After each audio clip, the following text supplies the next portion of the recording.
They mocked my wife for not being high class, but now they are desperate and begging for her help to fix their failing empire before it collapses completely. So, I, 34M, come from a family that's been running a successful manufacturing business for generations. The company was founded by my great-grandfather and has provided our family with a very comfortable lifestyle ever since. It wouldn't be an exaggeration to say we're fairly well-known in our industry and respected within our circle. My father and his younger brother jointly managed the business for the past few decades. When it comes to family dynamics, though, we've never been particularly close or affectionate. My parents were the type to follow my grandparents' decisions without argument, and I grew up doing exactly the same. At home, conversations rarely went beyond polite greetings and updates about my grades. Despite growing up in comfort, I never really had any deep friendships. It worked out for me, though. I poured myself into academics, which eventually landed me a spot at a prestigious business school. Everyone assumed I'd follow the family tradition and prepare to step into a leadership role in the company. That's where I met my wife, Tessa, 32F. Tessa was everything I wasn't: outgoing, effortlessly social, always in the spotlight. She made it her personal project to pull me out of my shell. Somehow, she succeeded, becoming not only my first real friend but also my biggest supporter. By the time we graduated, I was a far more confident version of myself, and I'd known for a long time that she was the one for me.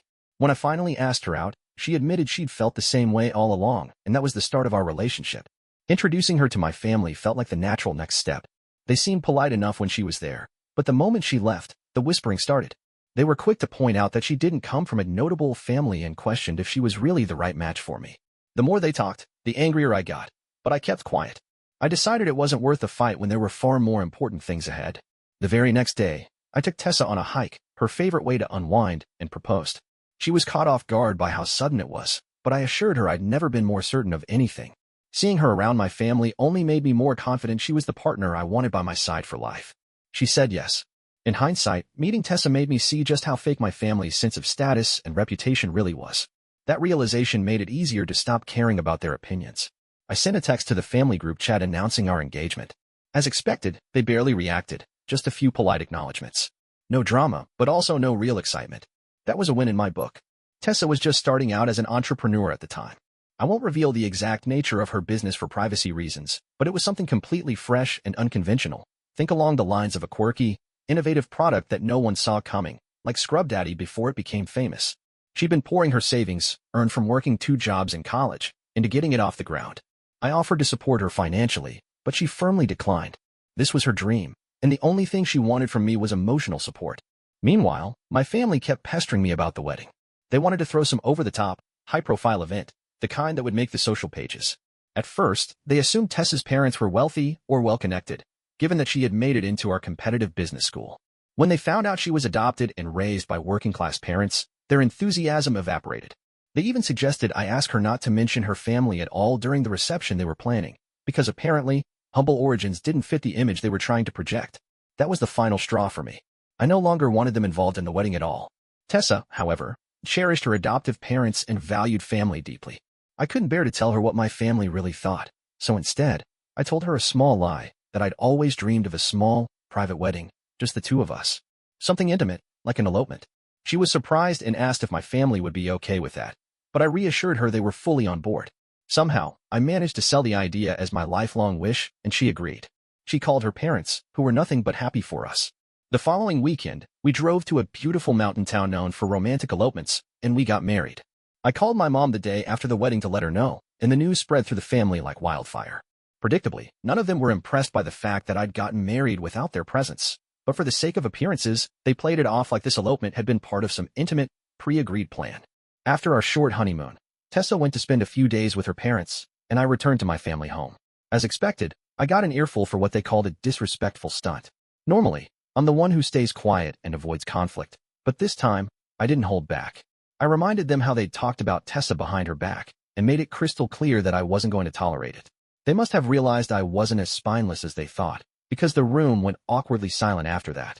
No one apologized, of course, but they quickly shifted focus to something that mattered more to them: the over-the-top Christmas gala they were planning to host, which they conveniently decided would now double as a celebration of my marriage. A neat way to maintain their precious image. I wanted nothing to do with a showpiece event like that, but I figured it might be useful for Tessa to meet some of the right people and build her network. So, I reluctantly agreed. My mom, my aunt, my uncle's wife, and my cousin Josh, 25M, were put in charge of planning everything. About a month before the event, I realized it was probably time to tell Tessa the full truth about how my family actually saw her. I figured it was better to prepare her than let her walk into it blindly. I was bracing for her to be upset, but instead, she surprised me. Tessa admitted she'd sensed it all along, from the very first time she met them. In fact, she confessed that she actually thought I might break things off with her after that night. But my proposal gave her the reassurance she needed. She told me she was ready for whatever came next. Hearing that made me feel a lot lighter, and we even talked about how she could subtly leverage her presence at the party to make business connections for her growing company. We got so caught up in work and life that the month flew by faster than we realized. And suddenly, the big night was here. When we arrived, Josh was the one who greeted us at the door. We made our way inside to say a polite hello to my parents, grandparents, and the rest of the family first, since they were hosting. They welcomed us, but their smiles didn't reach their eyes. My dad barely managed a handshake and a stiff congratulations, without even trying to hide his disapproval. I glanced over at Tessa, but she just gave me a reassuring smile, a silent reminder that we were in this together. The party itself was mixed. On the bright side, Tessa caught the attention of a few influential people who showed interest in her business. On the not-so-bright side, we spent the entire evening practically isolated. Aside from Josh, not a single family member came up to speak with us. It was painfully obvious we were only there for show. There was also a long-standing family tradition where, during gatherings like this, the family discussed major business plans and any changes to leadership. I figured this was when I'd finally be given an official position in the company, something I'd spent years preparing for. When I asked my mom about it, she asked both me and Tessa to sit down and wait for the family to join us. Once my dad arrived, the whole atmosphere shifted. The room went quiet, and I could tell something was off. That's when my dad, without even looking me in the eye, announced that my uncle would be taking over the company for the foreseeable future. He claimed my uncle had fresh ideas and was better suited to help the company expand. As for me, apparently, I'd been too distracted by my marriage to be taken seriously anymore. I was stunned. I tried to defend myself, explaining that I'd spent the last 2 years laser-focused on preparing for this role. But my dad cut me off, and what he said next hit me even harder. He said my so-called commitment to the business was pretty clear when I chose to marry Tessa, dragging the family name through the mud by marrying someone beneath us, with a struggling business that would inevitably fail. The words didn't even fully register at first. I was too numb to react. On some level, I expected pushback from them, but hearing it said out loud, in front of Tessa, was another level of cruel. I couldn't sit there any longer. I stepped outside to get some air, with my mom trailing after me. Tessa, however, stayed behind, standing her ground with my dad. From what she told me later, she asked him point-blank if this was how they treated family. My dad, ever the class act, actually laughed in her face and said, "Maybe you and my son can become family again, once you're finally on our level." Tessa was so blindsided, she couldn't even find the words. She stormed out, grabbed my hand, and we left without saying another word. We drove straight back to her parents' house, both of us in stunned silence the whole way. The next day, after I finally managed to process everything that had gone down, I called my dad. I wasn't calling to beg for my place back in the company. I couldn't care less about that anymore. I called because I wanted to make one thing crystal clear. No one, absolutely no one, speaks to my wife the way he did. He refused to even have the conversation. According to him, everything that needed to be said was said the night before. After that, I tried calling a few other relatives, hoping someone might have a shred of decency. The only person who picked up was my mom. She didn't defend anyone, but she begged me not to stir the pot any further, told me to let it go for the sake of the family. Later that day, I sat down with Tessa to talk everything over. She was still shaken, I could see that, but she surprised me by suggesting we just move on. No revenge, no drama, just cutting them off and focusing on our own lives. I agreed, realizing that peace was worth far more than dragging out a pointless fight with people who clearly didn't care about us. Even so, I couldn't lie. Losing the future I'd worked for my whole life hit me harder than I expected. The family business had been my goal for as long as I could remember. For a few days, I was in a pretty dark place, unsure of where to even channel my energy. That's when Tessa, once again, pulled me back up. She offered me a senior role handling PR at her company, saying she could really use someone she trusted. I accepted, not just to stay busy, but because I realized I wanted to help her build something far better than what I'd left behind. Over the next few months, my mom called every now and then to check in, but her calls eventually faded out. Before long, we were in full no contact with my family, and it stayed that way for almost a year. At first, my sudden disappearance from the family business raised some questions within our social circle. But since my family never officially disowned me, and we didn't make any public statements, the rumors slowly fizzled out. During that year, I poured myself into supporting Tessa's business, helping her refine her networking strategy, introducing her to useful contacts, and watching her vision come to life. Once her company found its footing, it didn't just succeed, it exploded. She was even featured in a well-known business magazine as one of the top entrepreneurs to watch. With her company thriving and our finances more stable than they'd ever been, we finally decided to take some much-needed time for ourselves. We planned a digital detox trip to the mountains, just the two of us. No work, no calls, no distractions. When we got back and switched our phones back on, we were bombarded with notifications, missed calls, voicemails, messages. It was overwhelming. We decided to sit down together and sort through everything. Tessa's phone, in particular, was overloaded, several missed calls from my mom, a few voicemails, and one email standing out from the rest.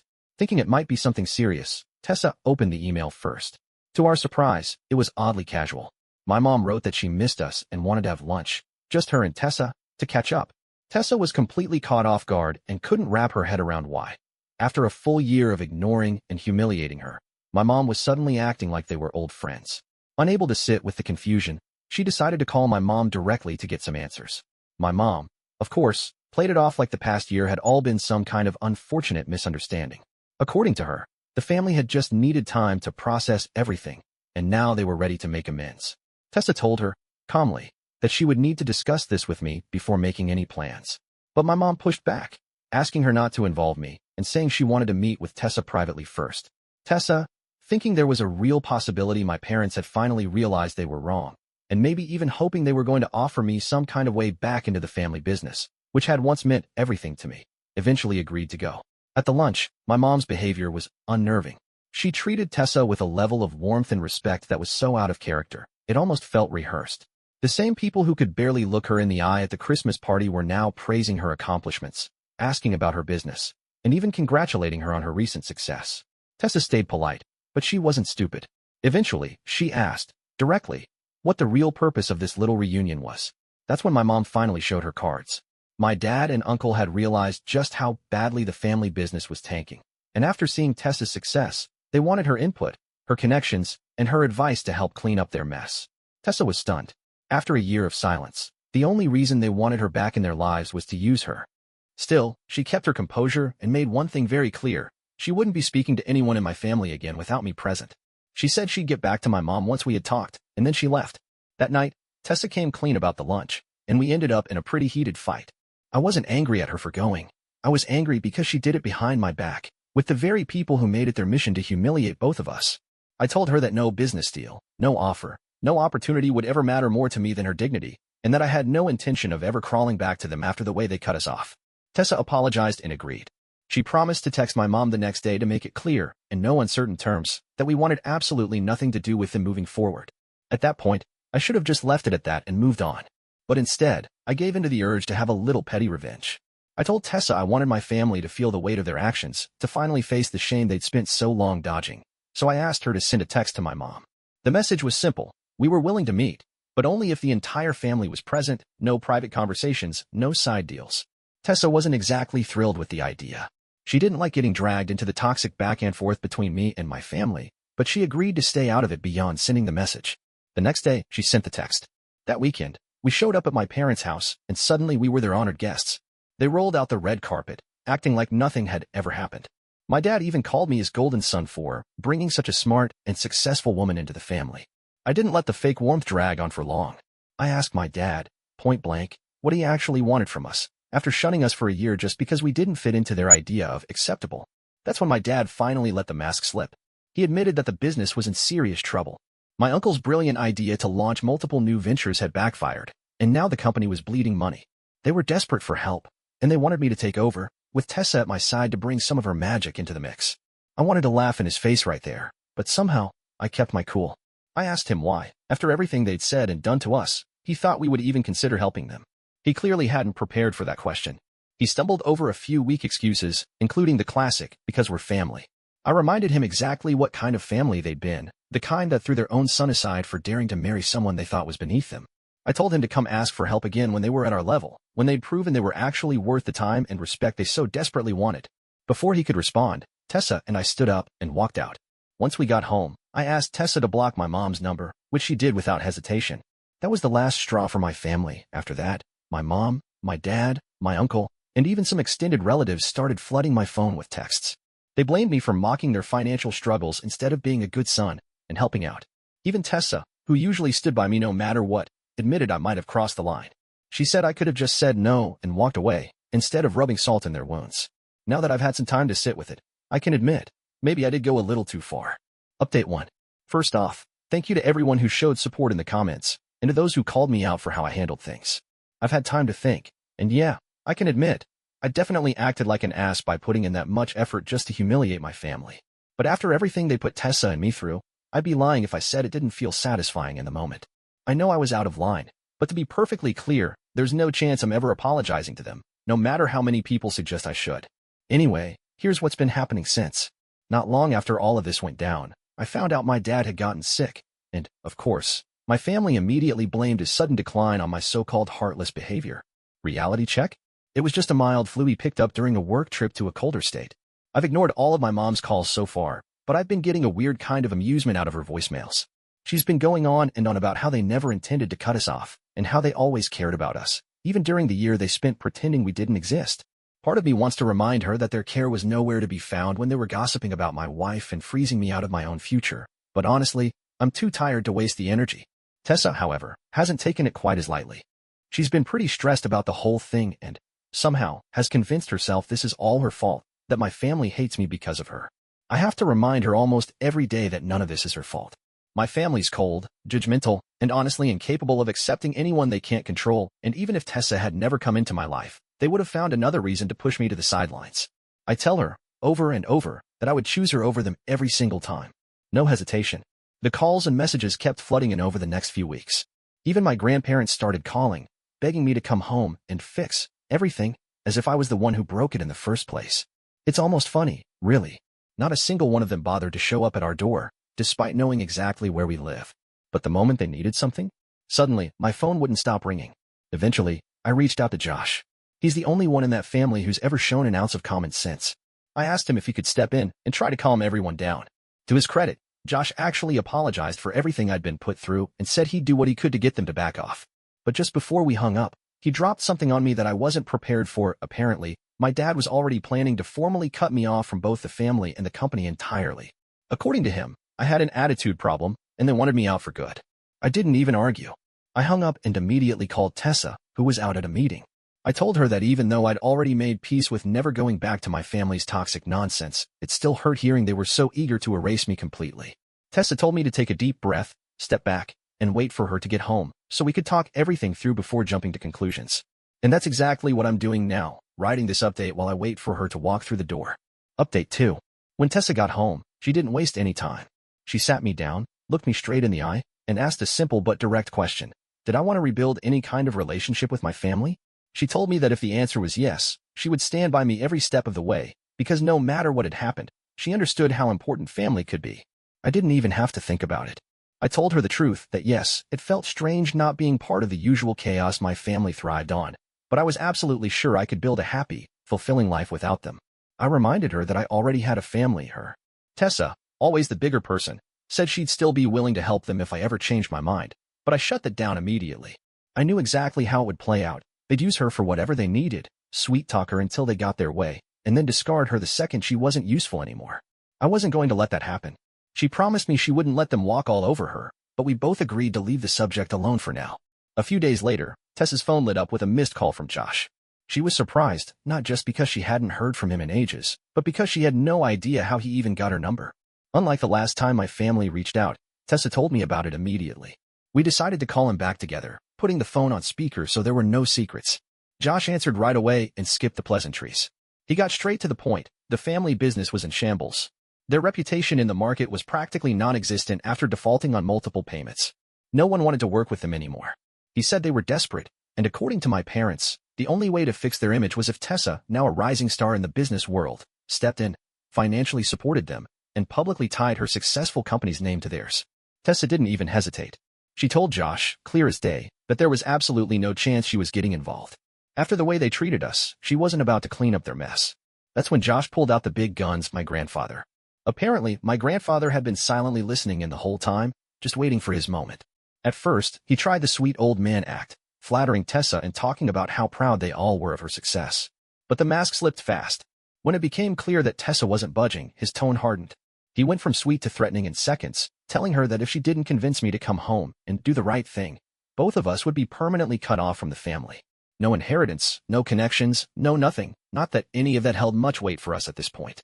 I could see Tessa getting visibly uncomfortable, and that was all I needed. I took the phone out of her hand and told my grandfather to save his cheap intimidation tactics for someone who actually cared.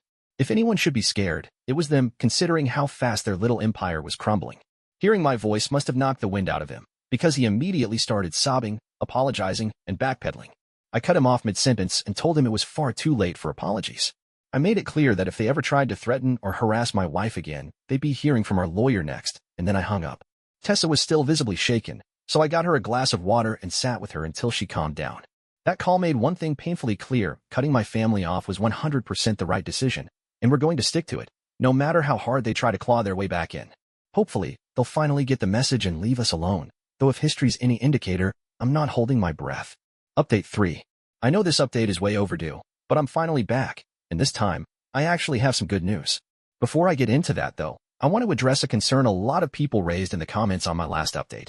Several of you pointed out that my grandfather, thanks to his years in the industry and all his old business connections, could still pose a real threat to Tessa and me. Honestly, I get why people thought that, but like I said before, their reputation is in freefall. Their name doesn't open doors anymore. If anything, it closes them. They've burned so many bridges that they've got no leverage left to hurt us. Some people also suggested that I should blast him publicly, give him a taste of his own medicine, and let the world know exactly what kind of man he is. But after that last round of pettiness where I went out of my way to humiliate them, I've realized I don't need to waste another ounce of my energy on them. They're already self-destructing, and frankly, I'd rather be the bigger person. That said, my warning to my grandfather must have landed, because we haven't heard a peep from him or anyone else in months. We've actually been able to enjoy some well-earned peace. Now, for the good news, Tessa is pregnant. We're absolutely over the moon about it. Starting our own family feels like the perfect way to move forward after all the chaos with mine. In hindsight, I think that blowout call with my grandfather was a blessing in disguise. It put a hard stop to all the harassment and let Tessa focus on her health and happiness without their toxic energy hovering over us. We haven't told anyone else yet, so I guess this post is our little unofficial announcement. The past few months have honestly been incredible. Tessa's business is thriving better than either of us could have imagined. One of her biggest investors, funny enough, is someone we first met at that ridiculous Christmas party my family threw. This investor has been nothing short of a guardian angel, not just financially, but as a mentor and advisor who's really helped Tessa scale her company the right way. Then, a few weeks ago, that same investor showed up at our office asking to meet with both of us. She said there was something urgent we needed to know. What she told us completely blindsided me. Apparently, my family's reputation has hit rock bottom, to the point where almost no one in the industry is willing to touch them.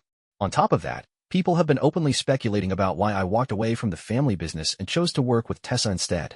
And, unsurprisingly, my family's official explanations weren't holding up under scrutiny.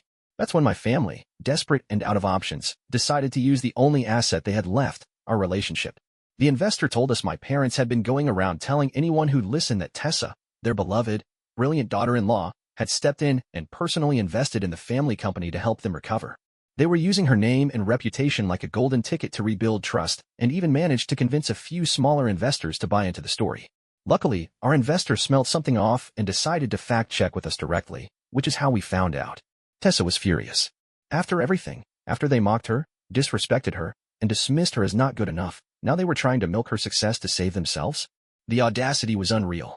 We immediately reassured our investor that Tessa had zero involvement with my family's business and had never invested a single cent into any of their ventures. We thanked her for her loyalty and for bringing it to our attention before things got even messier. Before leaving, the investor strongly recommended that we get ahead of the situation, that we make a public statement distancing ourselves from my family completely. After talking it over for a day, we agreed. Tessa asked me to email Josh first to give him a heads up, so the family wouldn't be blindsided when the statement went live. I wasn't thrilled about giving them any warning, but Tessa's right. She's got nothing to hide, so there's no point in being sneaky. I emailed Josh and laid it all out. I told him we knew exactly what they were doing, fraudulently using Tessa's name to restore their credibility, and that, legally, we could have pursued them for defamation and misrepresentation. But instead, we were going to handle it the cleaner way, by publicly announcing that Tessa and I had no connection to my family's business, financial or otherwise. Josh replied within minutes. He said he understood, and that I could do whatever I felt I needed to do, because, according to him, there was no way he could convince our parents to stop using Tessa's name.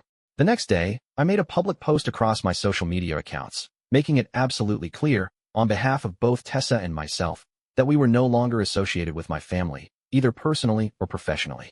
I also stated, in no uncertain terms, that anyone choosing to do business with my family under the assumption that Tessa or I were involved would be doing so entirely at their own risk. We knew this would trigger a storm, so we made sure our PR team and company managers were fully prepared. We gave them strict instructions to stick to a simple, professional message. We had cut all ties with my family and would not be discussing personal matters under any circumstances. As expected, everything went sideways almost immediately. The post took off, attracting way more attention than we'd anticipated. People started speculating, spreading half-baked rumors, and filling in the blanks with their own made-up drama. My dad and uncle scrambled to do damage control, releasing their own statement claiming that both Tessa's and my social media accounts had been hacked and that the announcement was fake. That lie didn't last long. Several people, including some mutual connections and curious journalists, reached out to us directly for confirmation. When we stood by every word of our statement, my family's already fragile credibility crumbled completely. The remaining bits of their reputation collapsed in real time. I won't pretend I took joy in seeing it happen, but I also couldn't find it in me to feel bad for them. They dug this hole themselves. Tessa, however, was overwhelmed. The sudden wave of attention, plus all the nasty speculation, was a lot for her to deal with. I suggested she take a few weeks off to clear her head, maybe step back from the noise. She agreed and went to spend some time at her parents' house. Update 4. I'm writing this update a few months after everything, and thankfully, I think this will be the last time I ever have to talk about my family. When Tessa came back from her break, I sat her down and gave her the full rundown.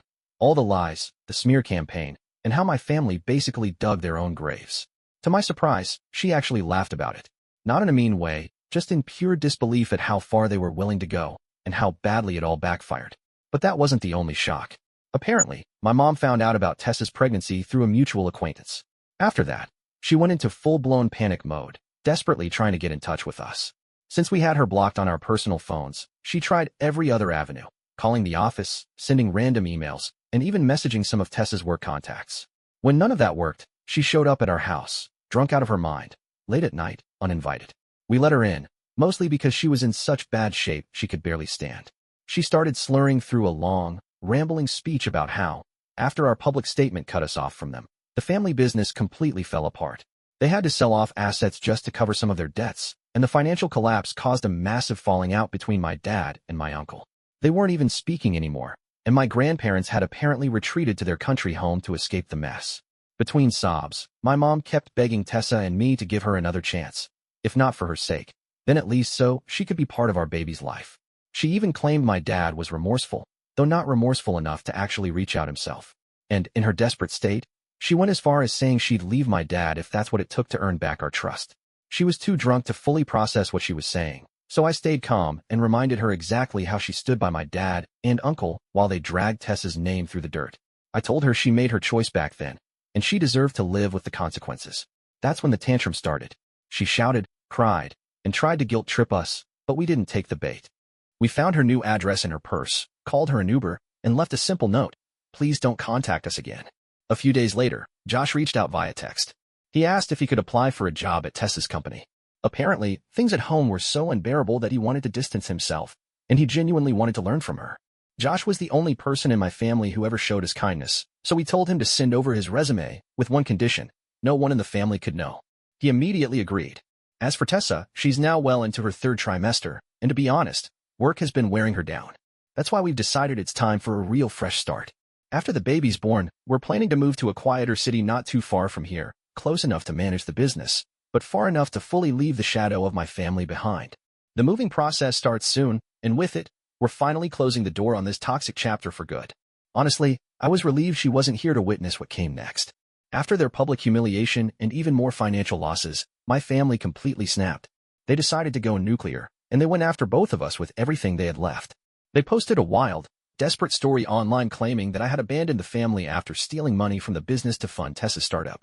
They claimed they had chosen not to take legal action against me back then out of loyalty, but now, conveniently, they were officially disowning me and cutting me out of any inheritance.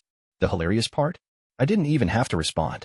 One of their former investors, someone with a reputation for sniffing out BS, publicly called them out and demanded they produce actual proof of these thefts. Obviously, they couldn't provide a shred of evidence because the whole story was fiction. They ended up humiliating themselves even more without me lifting a finger. Since that meltdown, things have been eerily quiet on their end. No more calls, no more threats, just silence. Tess is due to return to work soon, and since she's been off the grid during the peak of this mess, it'll definitely be an interesting conversation when I catch her up on everything. My only hope now is that none of this adds unnecessary stress to her, especially with everything else going on. With any luck, this will finally be the end of it, and we can close this ridiculous chapter of our lives for good.